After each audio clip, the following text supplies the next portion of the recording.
नमस्कार किशन भाइयों, कैसे हैं आप? आशा करता हूँ कि आप सभी लोग स्वस्थ होंगे। एक बार फिर से स्वागत है आपका हमारे चैनल पर।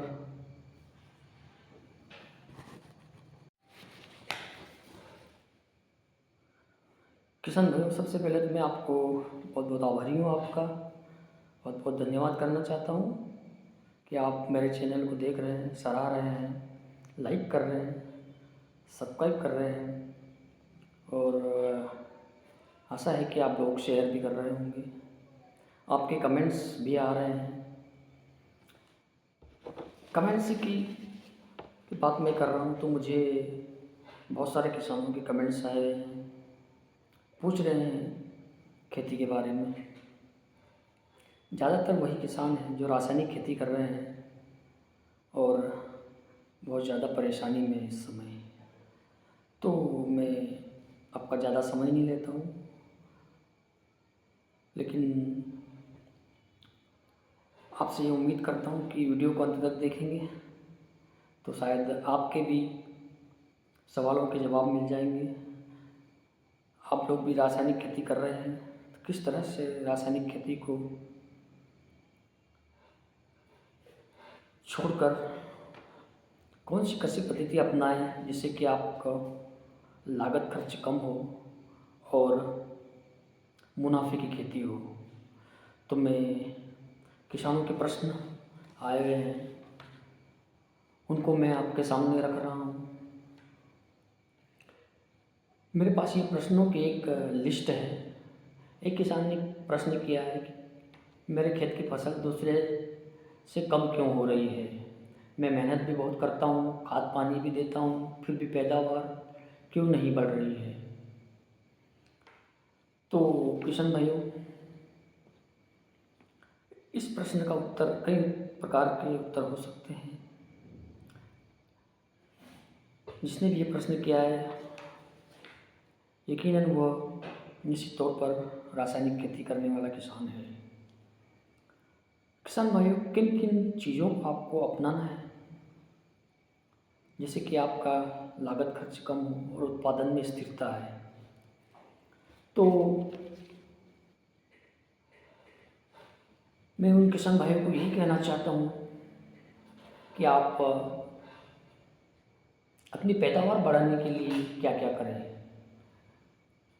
किसान भाइयों, आपको वैज्ञानिक तरीके से खेती करनी होगी, वर्तमान समय को ध्यान में रखते हुए खेती करनी होगी।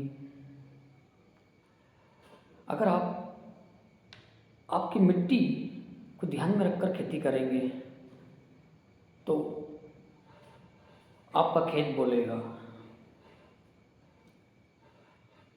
भरपूर उत्पादन के लिए मिट्टी की सेहत को ध्यान में रखना बहुत ज़्यादा ज़रूरी है किसान भाइयों। उत्पादन की स्थिरता के लिए सबसे पहले हमें मिट्टी को समझना होगा। इसके लिए सबसे पहले आपको अपनी मिट्टी की जांच करवानी होगी।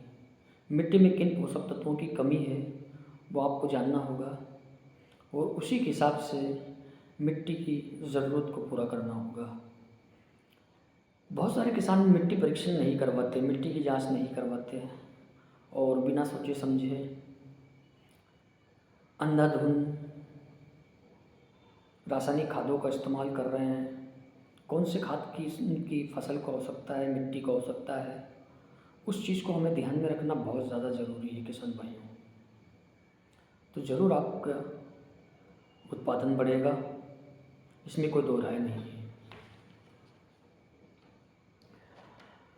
इसी के आगे हम मिट्टी के जांच की, जैसे मैंने बात करी, मिट्टी के में जैविक पदार्थों की जानकारी हमें होना चाहिए। ऑर्गेनिक मैटर बहुत ही मायने रखता है मिट्टी में हमारे। इसके लिए हमें क्या क्या करना चाहिए। गोबर की सड़ी हुई खाद का इस्तेमाल करना होगा किसान भाइयों। गोबर की सड़ी हुई खाद सारी समस्याओं का समाधान है।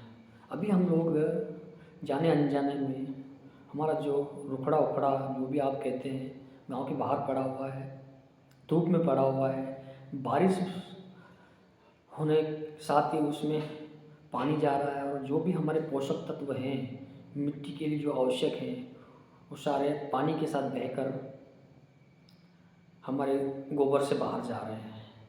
तो हमें गोबर को सही जगह पर रखना होगा, छाँव में रखना होगा, उसकी सुरक्षा करना होगा, उसको अच्छे से सड़ा कर गोबर खाद को डालना होगा।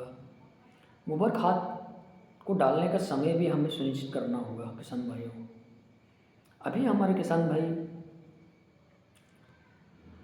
मई जून की धूप में गोबर के खाद को खेत में फेंक रहे हैं, और फिर हम लोग सभी किसान भरपूर उत्पादन की उम्मीद करते हैं। तो ये संभव नहीं है किसान भाइयों। शायद यही कारण है कि आपकी लागत खर्च बढ़ रही है, क्योंकि हम जो गोबर खाद का इस्तेमाल कर रहे हैं उससे 10 से 15% ही हमारा गोबर खाद ज़मीन को लग रहा है। 10 से 15% लगने के कारण ही आप लोग रासायनिक खादों का इस्तेमाल कर रहे हैं, और अधपका बिना सड़ा हुआ खाद गोबर का खेत में जाता है तो कई प्रकार की मृदा जनित मिट्टी से जुड़ी हुई बीमारियां पैदा करता है, जैसे पौधे का सूखना, जड़ सड़न, उकटा रोग। ये कई प्रकार की बीमारियां गोबर के खाद के लापरवाह इस्तेमाल से हो रही है। तो इस चीज़ को आपको ध्यान में रखना होगा। मिट्टी अगर जिंदा है तो फसल भी जिंदा है किसान भाई, इसको हमें समझना होगा। एक दूसरे किसान ने एक प्रश्न किया है कि मेरे पास पर्याप्त पानी है, फसल को मैं पानी देता हूँ, उसके बावजूद भी कीट प्रकोप और उत्पादन नहीं मिल पा रहा है। किसान भाइयों, हमें ये भी समझना होगा कि फसल को पानी की आवश्यकता नहीं है, फसल को नमी की आवश्यकता है। इस बात को हमें ध्यान देना होगा, गांठ बांधना होगा, समझना होगा कि पूरे खेत में पानी देने से, ज़्यादा पानी देने से कई प्रकार की बीमारियां होती हैं। तो पानी का हमें प्रबंधन करना बहुत ही ज़रूरी है। ज़्यादा पानी से भी उत्पादन नहीं बढ़ता। इसके विपरीत कई प्रकार की बीमारियां हमारी फसल पर लगती है, और उस बीमारी को कंट्रोल करने के लिए हम लोग रासायनिक दवाइयों का इस्तेमाल करते हैं। कई प्रकार के जो मार्केट में उपलब्ध खादों का इस्तेमाल करते हैं और बाज़ार में दौड़ते रहते हैं। इस चीज़ को हमें समझना होगा।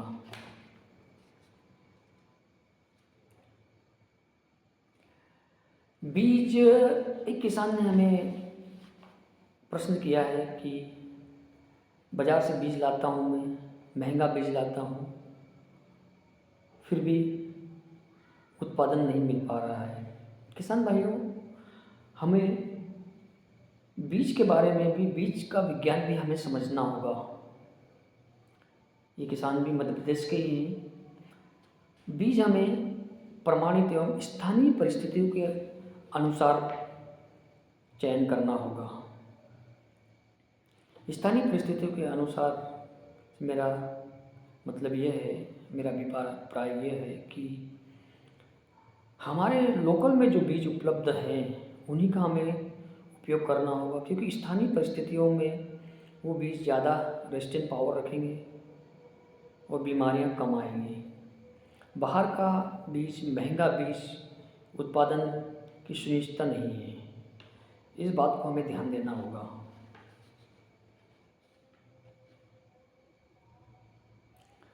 बीज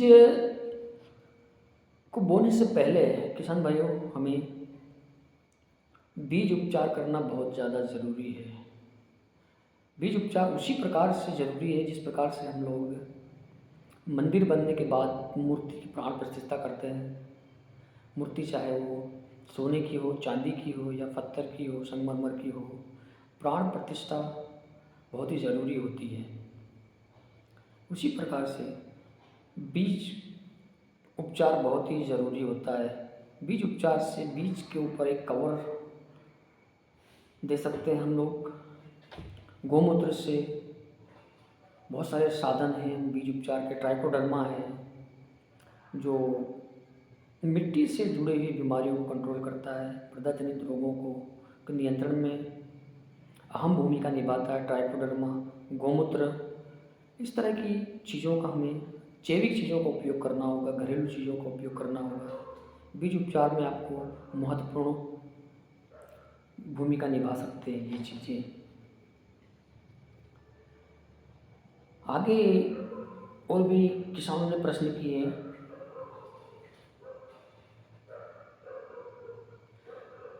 ये हमें समझना होगा किसान भाई को, रासायनिक खाद फसल को बढ़ा सकती है लेकिन भरपूर उत्पादन की गारंटी नहीं है। रासायनिक खाद के लगातार उपयोग से खर्च भी बढ़ता है। रासायनिक खाद की क्वांटिटी भी हर साल बढ़ रही है, लोग ये समझ रहे हैं। तो ये बात भी गौर करने वाली है कि रासायनिक खादों का हमें लापरवाह इस्तेमाल नहीं करना है, वैज्ञानिक तरीके से करना है, सोच समझ कर करना है। खादों में आप घर पर जो खाद बन रही है, ऑन फॉर्म इनपुट का हमें उपयोग करना होगा। हमारे घर पर खाद, गोबर की खाद, जैसे मैंने बताया, सड़ी हुई गोबर की खाद, उसके साथ ही आप जीवामृत, संजीवनी खाद, जैसे मेरा वीडियो आपने देखा होगा, मैंने इस पर भी वीडियो बनाए हुए हैं। आप उस पर जाकर संजीवनी खाद कैसे बनाई जाती है, जीवामृत कैसे बनाया जाता है, बहुत ही सरल और सुलभ तरीके से आप ये खाद बना सकते हैं। आपका केचुआ खाद है, उसको आप अपने घर में बना सकते हैं। आपका डीएपी खाद घर पर बन सकता है, इसको हम लोग जैविक खेती में घंची अमृत बोलते हैं, उसका बनाकर उसका उपयोग करें आप। निश्चित तौर पर आपका उत्पादन बढ़ेगा, ज़मीन में सुधार होगा, मिट्टी सुधरेगी तो फसल अपने आप पैदावार बढ़ेगी। इस प्रकार की खादों का इस्तेमाल करने से किसान भाइयों सूक्ष्म जीवों की वृद्धि होगी। सूक्ष्म जीव हमारी ज़मीन में महत्वपूर्ण भूमिका निभाते हैं। सूक्ष्म जीव ही ज़मीन में पोषक तत्वों को हमारी फसल तक पहुंचाते हैं। उन पोषक तत्वों से हमारी फसल, फूल पूड़ी, कपास का झेंडू, सोयाबीन के दाने, गेहूँ, सभी फसलों के उत्पादन में सूक्ष्म जीवों का महत्वपूर्ण योगदान है। हम सभी जानते हैं कि जो आँखों से दिखाई देता है उनका योगदान बहुत ही कम है। सूक्ष्म जीव हमारी आँखों से नहीं दिखाई देते, जो लगभग मिट्टी में 96% उपलब्ध हैं। लेकिन आज की खेती, लापरवाह खेती, रासायनिक खादों के लगातार इस्तेमाल से, लापरवाह इस्तेमाल से सूक्ष्म जीवों की उपस्थिति बहुत ही कम हो गई है। हमारा कार्बन, ज़मीन में 1% के आसपास कार्बन होना चाहिए, जो आजकल हमारी सभी भूमि में, आप मिट्टी परीक्षण से पता लगा सकते हैं, 0.3 हो गया है। तो ये बहुत हमारे लिए खतरे के संकेत हैं। कार्बन का प्रतिशत हमें ज़मीन में बढ़ाना होगा।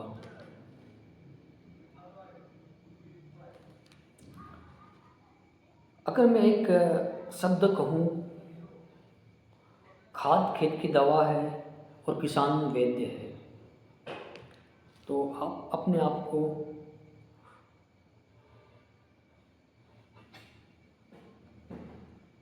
समझना होगा, अपना महत्व समझना होगा। आप खुद खेती के वैद्य हैं, डॉक्टर हैं। आप सभी जानते हैं, हमारे दादा परदादा कई पीढ़ियों से खेती करते आ रहे हैं। हम हमारी खेती के बारे में ज़्यादा जानते हैं, इसलिए हमें अपनी खेती को जान कर समझ कर करना होगा। ये एक मूल मंत्र है खेती का। जितना हम अपनी खेती को समझेंगे और समझ कर खेती करेंगे तो ज़रूर आपको उत्पादन मिलेगा। और भी कुछ प्रश्न हैं मेरे पास,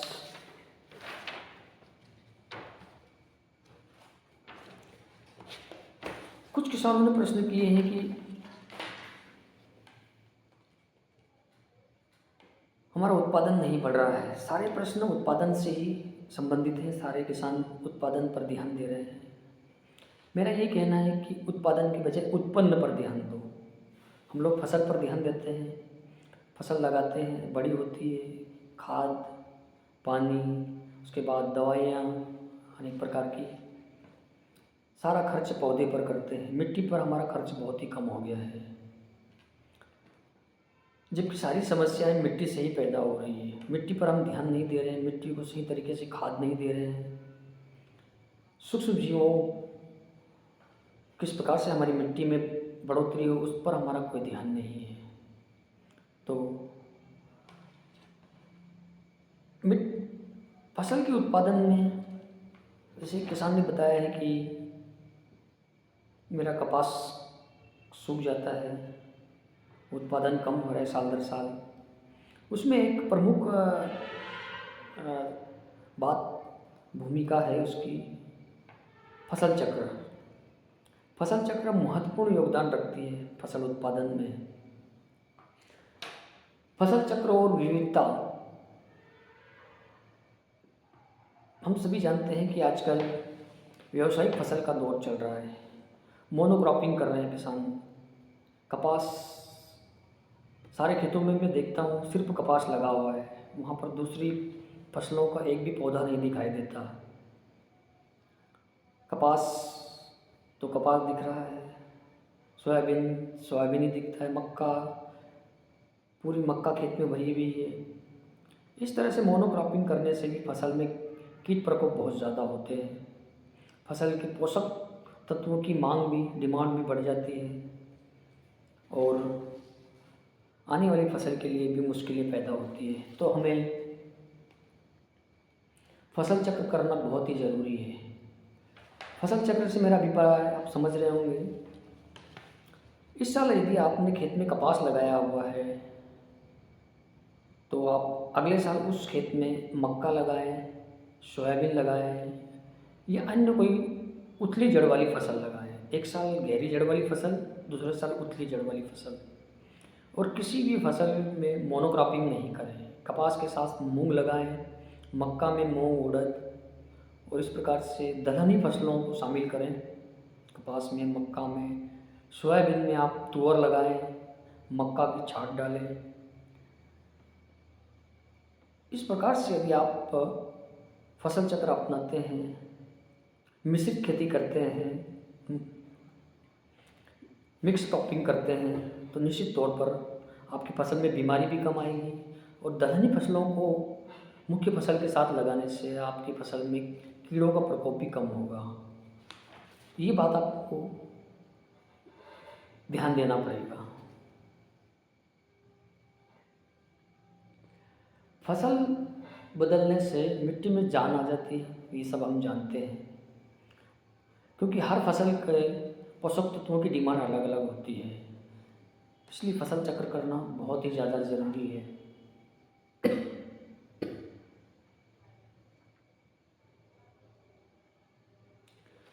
दूसरा एक प्रश्न है किसान भाई, मैंने देखा है कि पहले किसान हम लोग देखते थे कि चौपालों पे बैठकर आपस में चर्चा करते थे, फसल उत्पादन के बारे में चर्चा करते थे, खाद, बीज, दवाइयों के बारे में चर्चा करते थे। आज उस तरह का प्रचलन बंद हो गया है।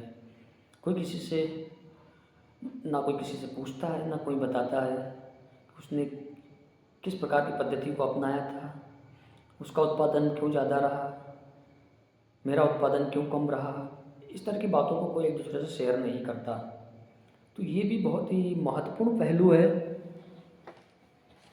कि हम आपस में बैठकर चर्चा करें। अपने गांव में, अपने घर के पास, अपनी चौपाल पर पहले इस तरह की चर्चाएं होती थी, जिससे हमारी आधी समस्याओं का हल मिल जाता था।